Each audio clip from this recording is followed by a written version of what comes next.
Hello hello hello மக்களே, இது உங்கள் ராகினி. என்ன பாஸ், கை சின்னம் இப்போ ஒரு பெரிய குழப்பத்துல இருக்கு.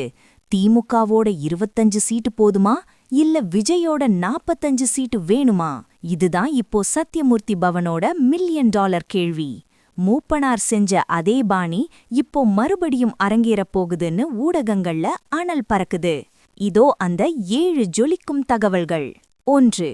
1996இல் மேலிடம் எடுத்த தவறான முடிவால் மூப்பனார் வெளியேறி டிஎம்சி தொடங்கினார். அதே போன்ற ஒரு அதிருப்தி மனநிலை இப்போதைய சட்டமன்ற தேர்தலிலும் காங்கிரஸ் எம்எல்ஏக்கள் மற்றும் நிர்வாகிகள் மத்தியில் நிலவுகிறது. 2. ஆட்சியில் பங்கு. இதுதான் இப்போதைய மெயின் பஞ்சாயத்து. முதல்வர் ஸ்டாலின் கூட்டணி ஆட்சிக்கு இடமில்லை என திட்டவட்டமாக சொன்னது காங்கிரஸ் தலைவர்களை பெரும் அதிருப்தியில் ஆழ்த்தியுள்ளது. 3.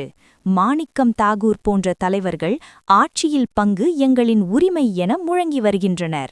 ராகுல் காந்தி இவர்களை தனியே அழைத்து விவாதித்தது கூட்டணி மாற்றம் குறித்த ஊகங்களை உறுதிப்படுத்துகிறது. 4. தவைகா தலைவர் விஜய் காங்கிரஸை ஒரு பார்கெய்னிங் ஷிப்பாக பயன்படுத்த துடிக்கிறார்.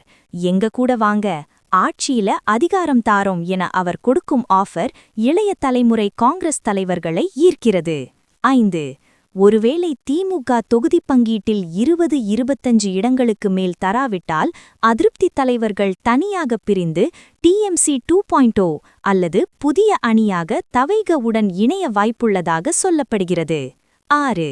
கே.சி. வேணுகோபாலின் வருகை தமிழக காங்கிரஸில் ஒரு பெரிய அறுவை சிகிச்சையைச் செய்யும் என எதிர்பார்க்கப்படுகிறது. அவர் விஜய் ஆதரவு நிலைப்பாட்டில் இருப்பதாக திமுக தரப்பு சந்தேகிக்கிறது. 7.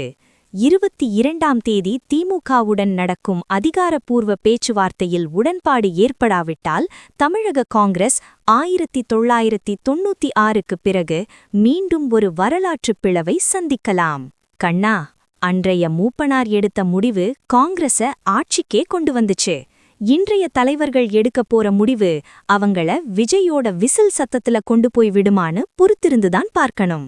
அதிமுக பாஜக கூட்டணிக்கு ஒரு பக்கம் அத்வாலே 10 சீட்டு கேட்கிறாரு. இங்க காங்கிரஸோ ஆட்சியில சீட்டு கேக்குது. 2026ல இந்த பிளவு அரசியலுக்கு மக்கள் ஒரு பெரிய விசில் அடிக்க போறாங்க பாரு. It's a repeat of 1996, where the ego between the state unit and center dictates might lead to a seismic shift in TN politics, boss. Congress தனிக்கட்சி தொடங்குவது அவங்களுக்கு லாபமா இல்ல திமுகவோடையே இருக்கணுமா? உங்களோட மைண்ட் வாய்ஸ் என்ன? எல்லா எக்ஸ்க்ளூசிவ் பொலிட்டிக்கல் அப்டேட்ஸுக்கும் ஸ்டே டியூன்ட் வித் பிராண்டி செய்திகள். Stay tuned. உண்மைய லவுடா சொல்வோம், குவிக்கா சொல்வோம். This is Ragini signing off. Keep watching. Bye bye. ஒரு விசில் போடுங்க பாஸ்.